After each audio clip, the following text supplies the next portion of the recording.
Welcome back to Retro Rebound. In today's video, I've decided to buy some GameCube games in the year of 2022.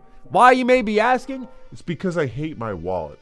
I wish to massacre it, make it feel the pain I feel on a daily basis. I'm kidding. The reason why, you may or may not know, depending on if you follow me on social media, which you should, by the way, at G27status, at MrMattyPlays_official, Twitter, Instagram. Thank you. You may know I attended recently the Long Island Retro Gaming Expo, and it was there I made a number of GameCube pickups, but I just got to talk about the actual place that this expo was held in. It is a spacecraft museum. It's an aircraft museum. I don't know how these two work well together, but they do. So you're getting like your fixing of space and sci-fi goodness at the same time as consuming a ton of retro games. It is like the video game flea market combined with space stuff. And I love space stuff. So this was my jam through and through. I had no idea this thing existed until I just randomly Googled one night.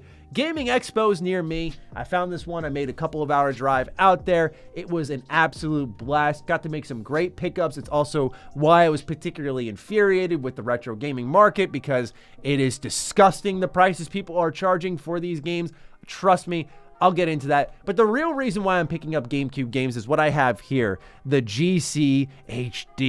So I met the folks over at Eon there. One of them flagged me down and said, "Yo, Matty." And I was like, "Hey, whoa, who said my name?" And I head on over to the booth and they introduced themselves. They said they like Retro Rebound. They also like my work over at Last Stand with Defining Duke. I thanked them for it. We were talking about some of their stuff because I already had their Nintendo 64 adapter. And for those who don't know, these adapters, as you'll see here, let's go ahead and unbox it for you all, is, boom, HDMI. You want that. You want that. Today's TVs are not like the CRTs. You want this. So it's an easy plug and play. And HDMI works. This is great for content creation. You may notice some of the gameplay I use in the videos looks pretty good. It's because we're able to capture in HD now. So shout out to Eon. They stopped me and they told me about some of their stuff. They said, "Hey, do you want one?" And I went, "Are you sure?" Like, I really was unsure if I should take it or not, because we don't really do sponsors here on Retro Rebound. I was like, I don't want to like just take it, but they said, "No, please take it. Shout out would be great." And I went, well, you know what? I've already used their stuff in the past, and it's how I record all my N64 stuff. So shout out to Eon. This stuff is great. Totally back them. It is very convenient to consume your games this way, just because, again, it makes it where it's accessible, which is unfortunately the case that we're in nowadays, where it's hard to access your backlog. Anyway, made a lot of pickups while I was at the Retro Gaming Expo. Not all of these games came from there, but I wanted to start off with the ones that did. So let's get started with a big one. Resident Evil 4 for the GameCube. I already have this on the PlayStation 4. This was a $30 game, which is about the market value. But everyone there, the name of the game was charge an extremely high price. So what I would do for every one of these games was haggle people down the market value. Every one of these games, because the new thing I'm seeing on Whatnot and Retro Game Sellers is, "This is going up, bro. This is going up." I'm like, yeah, because you're trying to make it go up. No one's telling you it's going up. It's just going up because everyone's going, what if I sold this for $50? I saw it. No, 30. This is what it's going for online. Let's not try to inflate these prices. It bothers me. You'll hear me go off a number of times here. Anyway, it's complete in box, 2 discs here. The manual was crispy. Sometimes you do pay that premium just because you want to make sure the game you're getting is in good condition. You can check the bottom of discs, which I forgot to do at the convention when I bought my Raging Blast 2 copy, and that bad boy don't work. But what an absolutely excellent manual. You may be wondering why I picked this one up when I already did a So I Played for the first time with this game, and it's because I want to make sure I have the original copy. That type of stuff matters to me for games I really like. But also, I had an idea for a piece of content with this game, and I want to do it, so we're gonna do that. But anyway, Resident Evil 4 officially in the GameCube collection, $30. Then Turok Evolution by Acclaim. Have not played this game before. This one came in at around $15. Same seller, not too bad.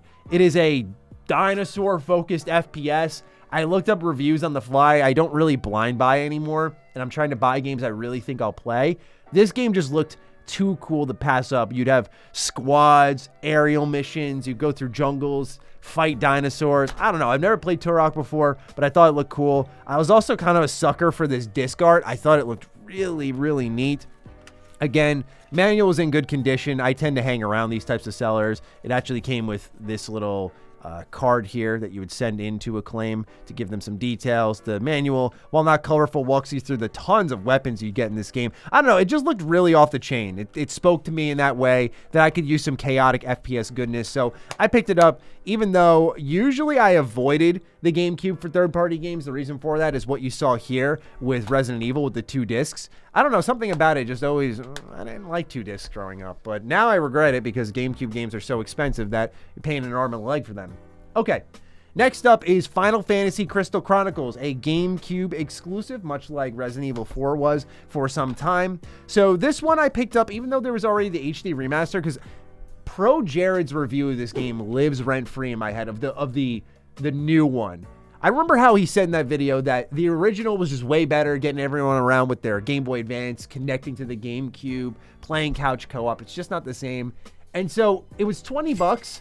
We've had a lot of success here with Final Fantasy. I've loved Final Fantasy a lot more since exploring that game series more through all of you. And I thought this would be a great one to do here on Retro Rebound. So this was a surprisingly cheap one at 20 bucks. I wanted to go ahead and get my hands on it because I don't know what these GameCube prices, and apparently every seller telling you, this is going up, bro, this is going up, bro. I just said, you know what, let me go ahead and grab it. This game I also know very little about. I just know that you're able to play couch co-op with a Game Boy Advance involved. It looks like a nice little action RPG. I was about it. I'm totally about this manual. Of course I am. You know, these JRPG manuals, they just hit, man. They just hit. But I gotta say, this game looked really cool from what research I did on it, so I had to add it to the collection. Again, all of this came from the same seller, so I was happy to pick all of these up for a combined math here, $65. Not too bad. Okay, moving on. This one was a pickup from Mercari, a really interesting GameCube exclusive, Yu-Gi-Oh! The False Bound King. It is a turn-based RPG, 3-man party turn-based RPG with a original, as you'll see here on the back, Yu-Gi-Oh! Storyline. Complete in box, another 20 bucker. I'm just taking advantage of these cheap games because my GameCube collection was pretty thin up until recently. And it's, again, because everything is so expensive. Look at that Dark Magician here. You love to see it. I want to give this game a real shake, though. I've seen some pretty negative reviews on it. I don't know, man. To me, Yu-Gi-Oh! Is so hard to get into now. I tried Legacy of the Duelist when it came out a couple of years ago, and all these new cards, man, I feel old when I say it, but all these new cards, I'm like, what does this affect? Why is it a paragraph long? I don't know what it does, and I don't think I even followed the rules for the original Yu-Gi-Oh! When I played it as a kid, so this looked more up my alley, you know, turn-based. It feels like it fits the vibe of Yu-Gi-Oh! And so, yeah, you can even see some gameplay screenshots here. Looks really cool. It's got a bunch of status effects, like a true RPG. And then you see the 3 included cards here on the back, the sacred cards. Yu-Gi-Oh! Evolves into a card battling RPG. So, yeah, I remember these games, Pokemon, they would have exclusive cards that would come with the games. How naive we were to just throw those away or throw them in the binder. Now they're worth something. But this was 20 bucks. Not too bad of a price. Okay. We're starting to climb the ladder now. We're starting to climb the price ladder a little bit. Next up, GameCube exclusive, Star Fox Adventures. I got this bad boy at PAX East earlier this year, back in April. Out of the cockpit and into an epic adventure. It was Rare's last game with Nintendo. It is a 3D platformer with Star Fox. I have never played this game before, but I honestly do want to give it a shot because my favorite Star Fox game is Star Fox Assault. I love that game so much because it's a great third-person shooter. It has great aerial combat. It just gels with me because I couldn't get into the on-rails, just shooting ships. Now, I'm not about that. Star Fox Assault's where it's at. And I've heard that Star Fox Adventure's a bit divisive. This one comes with a cool little promo here for Nintendo Power saying, outfox the enemies. Love that. But a lot of people have really been sour on this game, but I've also seen the opinions gradually turn around. I mean, look at the art, man. Oh, that is so fresh. But turning Star Fox into a 3D platformer, I'm all about these gimmicky type of games. These ones that really go against what the series identity is, which again is more action oriented, and saying, hey, we're going to do 3D collectathon exploration. But I don't know, man. Rare just had their finger on the pulse with that type of stuff. It's how they made their bones. It's how people started to hear of them. And look at all these creatures. This is a fantastic manual. As you can see, though, a lot of these games I haven't played. And yeah, we are definitely building up the collection for a So I Played for the first time. And my Nintendo backlog is insane. In fact, in a couple of games here, we're going to talk about one that, oh man, I'm looking forward to getting into. But we still have one more. One I did play. ScoobyDoo, Night of 100 Frights. If you have not played this game, you have not experienced peak fiction, and I feel bad for you. This is a must-experience game. Childhood right here, man. Childhood. ScoobyDoo, Night of 100 Frights. Raggy, Raffney, Roma, Red, where are you? Oh, God, I'm sorry. I don't know. Locke, don't cut that out. Let everyone suffer from that. Okay. This is true. A Scooby fan's dream. Scooby-Doo was one of my favorite cartoons as a kid. I still watch it to this day on the Boomerang app. I mean, it's just, oh, dude, so good. But there are some shows or episodes, sorry, that are creepy. Like the one with, oh my God, I'm going to forget. It's the one where the dude is underwater in the marine suit. That one always gets me. And then the one with the three sisters who are part of that goth band.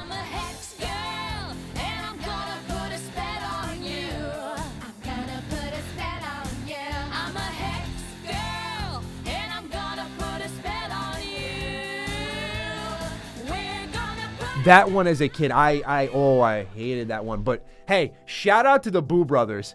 That is a classic, man. That scene where Shaggy's just walking through the woods, minding his own business, and you got the brother in the back with the gun pointed at Shaggy's head, and then the girl, his sister, who's obsessed with him, trying to get with Shaggy, and he's just minding his own business. That's one of my favorite scenes growing up. I rewatched that so many times. I replayed that so many times that the tape in my VCR, wow, I haven't said that in a while, actually busted, and we had to get a new copy. That's how many times I rewinded it. Shout out to anyone who knows when that's happened, when you rewind your tape too much. Anyway, totally off track. Clearly, the passion for Scooby is real.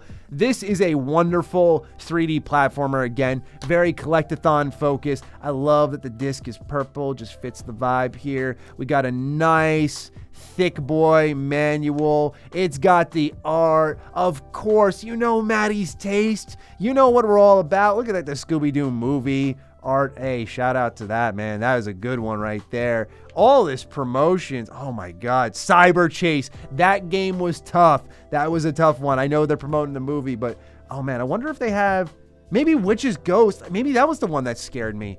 Hold on, what else do we have here? Ghost Hollywood, Reluctant Werewolf. I've seen all of these, man. This deep VCR, oh man, taking me down memory lane in real time. In real time. This is awesome, dude. I'm not even talking about the game. Coming in 2002 is a new Scooby-Doo series. Oh, there we go. There's a promotion for Scooby-Doo and Cyber Chase. That game was really difficult. I wonder if it's still difficult now. I'll have to give it a shake. But anyway, okay, let me settle myself down here. While I'm buying GameCube games, here I am just going down memory lane with Scooby-Doo. Yeah, so this game is wonderful because you get to explore the things you see in the show. Obviously, the show very old, doesn't have a lot of detail in its art. Anything that's like deeply colored, you know, is going to move. So the show kind of gives itself away before any surprises can actually happen. So this game lets you explore those levels, all those mysteries, and solve them. And because of that, it's one of the GOATs. It's one of the GOATs. And that is a game that THQ remake this thing. They remade Battle for Bikini Bottom, and I remember thinking that was impossible, but if that's possible, right here, you know what to do. You know what to do. All right, let's keep it rocking and rolling. Here comes the big spender. Oh, this one hurt. I tried so hard to just find a good deal. I'll be honest, I don't like to do this, but I tried to find a fool for this game because I couldn't believe how much it cost, and I couldn't. The cheapest I could get it for was $150. I went, okay, I'll do it. I'll do it for the retro Rebound. So I picked up Pokemon Colosseum, and this is such a great copy. I bought this online. I was nervous. You're spending a lot on a single game. You want to make sure everything's good. Fortunately, no grimy manual. I'm sorry, box art. The manual in pristine condition with all the additional little booklets. This is one of the fattest manuals that my hands have ever graced. Oh, man. And this is 100% on the 2022 list for games I'm going to play for the first time. I want to get this one done before probably Pokemon Violet. So keep an eye out for that one. But the reason this one grabbed my attention was it had the Pokemon Stadium kind of vibe, which is, for those who don't know, my favorite all-time Pokemon game next to Emerald. But if we're talking like all of them combined, Pokemon Stadium. Like the voiceover, the action, the energy, the animation quality is still impressive. So to take that kind of battle system, bring it into the GameCube, and now put a story where you play as kind of an evil dude and it shakes up the core formula, I feel like my answer was in the past more than in the future. Remember how I was calling for Pokemon to shake up the formula in a really old retro Rebound video? This may have been the answer, and it lies in my favorite generation. So really expensive game. If you have this already, God bless you.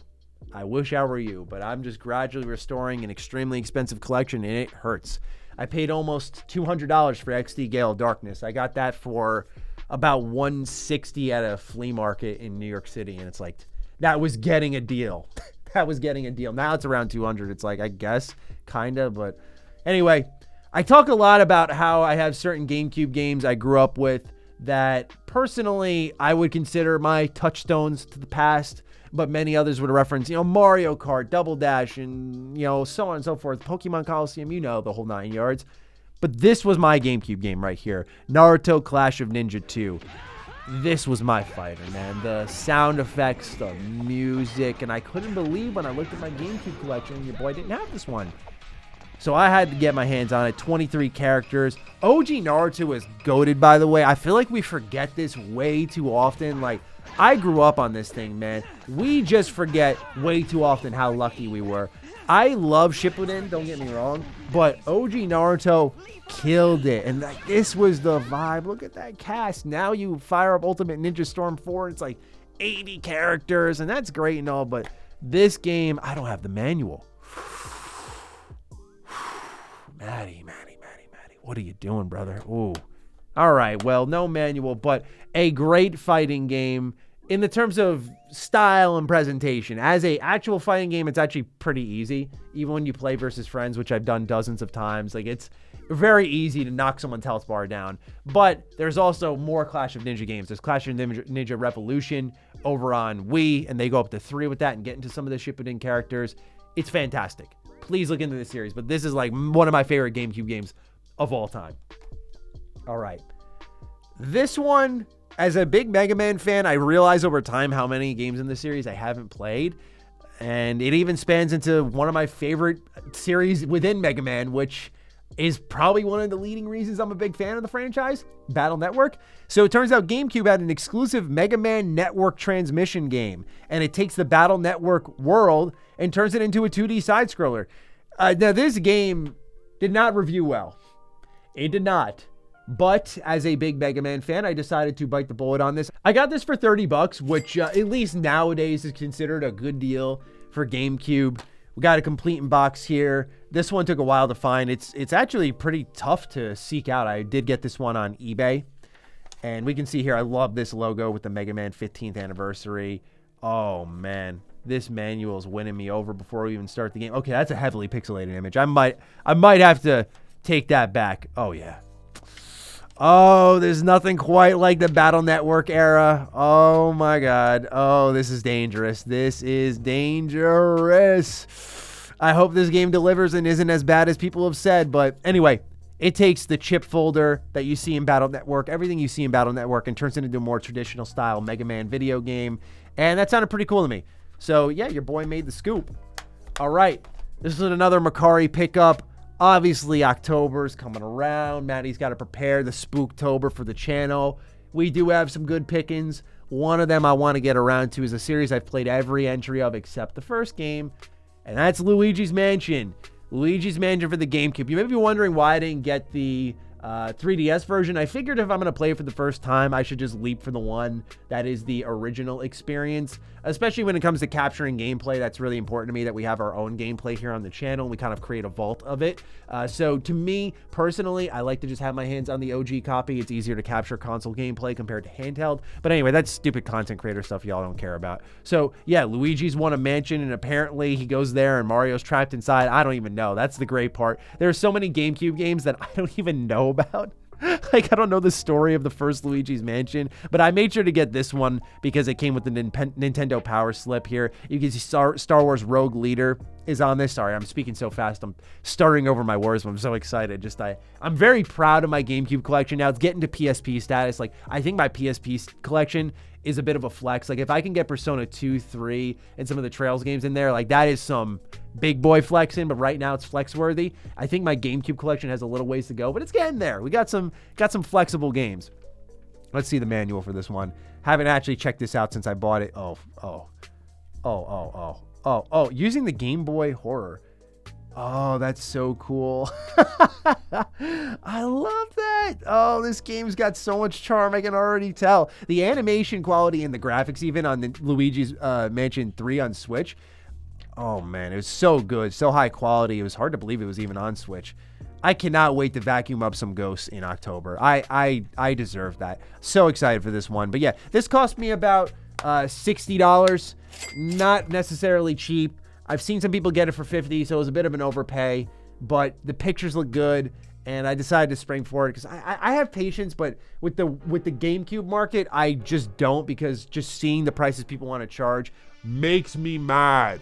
It's not like a Game Boy Advance game where it makes sense. Like, hey, you put a lot of time into preserving these cardboard boxes that can fall apart very easily. It's like, oh, it's Nintendo. Here, let's triple the price it should actually be. Okay, last game in the stack. Disney's Extreme Skate Adventure. I have so much regret because I had this game in my collection when we did our Toy Story retrospective. This, to me, kind of is a Toy Story game because, as you can see here, you could skateboard around as Buzz Lightyear. For those who don't know, this game was made on the Tony Hawk engine, but it features Toy Story, it features Tarzan, Lion King.